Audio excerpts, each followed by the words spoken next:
দিনভর কর্মবিরতির পর গতকাল গভীর রাতে কর্মসূচি স্থগিত করেছে চট্টগ্রাম বন্দর রক্ষা সংগ্রাম পরিষদ।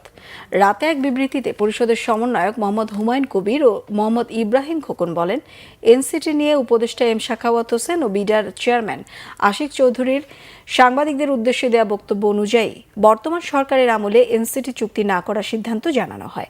নেতারা বলেন, এসব বিষয়ে তাদের সন্তোষজনক আলোচনার প্রেক্ষিতে জাতীয় সংসদ নির্বাচন এবং রমজানের পণ্য রিলিজের স্বার্থে তারা চট্টগ্রাম বন্দর রক্ষা সংগ্রাম পরিষদের ধর্মঘটের কর্মসূচি ৯ ফেব্রুয়ারি সকাল ৮টা থেকে আগামী ১৫ ফেব্রুয়ারি পর্যন্ত স্থগিত ঘোষণা করেন। তবে এই সময়ের মধ্যে ৫টি সমস্যার সমাধান না হলে ১৬ ফেব্রুয়ারি সংবাদ সম্মেলনের মাধ্যমে পরবর্তী কর্মসূচি ঘোষণা করা হবে। সমস্যাগুলোর মধ্যে চট্টগ্রাম বন্দর কর্তৃপক্ষ বন্দরের ৫ কর্মচারীকে গ্রেফতার ও হয়রানিমূলক মামলা প্রদান, বন্দরে ১৫ কর্মচারীকে বাংলাদেশের বিভিন্ন বন্দরে বদলি, আন্দোলনরত কর্মচারীদের নানাবিধ শাস্তি প্রদান, আন্দোলনরত কর্মচারীদের বাসা বরাদ্দ বাতিল, আন্দোলনরত ১৬ কর্মচারীকে সাময়িক বরখাস্ত সহ নানাবিধ শাস্তি দেওয়া হয়।